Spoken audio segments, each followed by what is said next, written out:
normally, I wake up, I see who's awake, and I make cappuccinos for most of the Wagenplatz. And then I normally try to find as many dogs as I can to play with or to give treats to. I think I love them more than my human neighbours.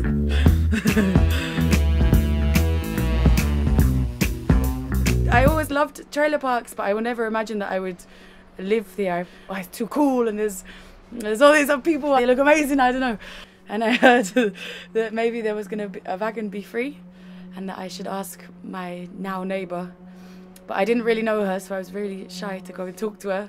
So I got one of her best friends to come with me and talk. And he told her very drunkenly that I was a good person and I wasn't crazy. When I found out I could live here, I was actually so happy. I was actually a bit depressed. And then when I moved here, I was just so excited that my depression just went away.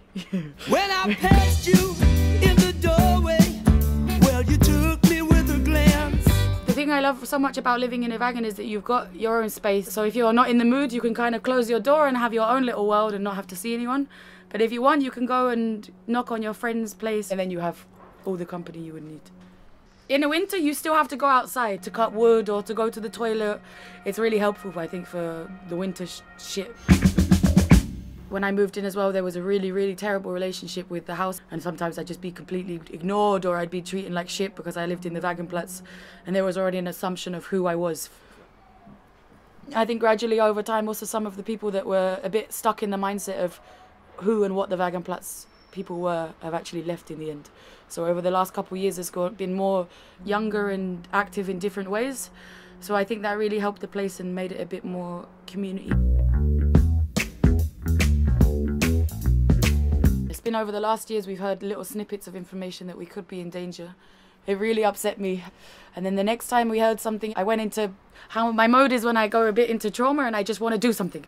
And I think now this last time is kind of really sad, but I've kind of come to terms with it in a way. I still want to fight for it. I can't imagine not living here. I think it hasn't hit me fully yet. I think it will at some point. I hope that it won't go away. I started to be a little bit less English with my politeness of having people knock on my door and come to tell me their life story when they're fucked up 20 times in a day.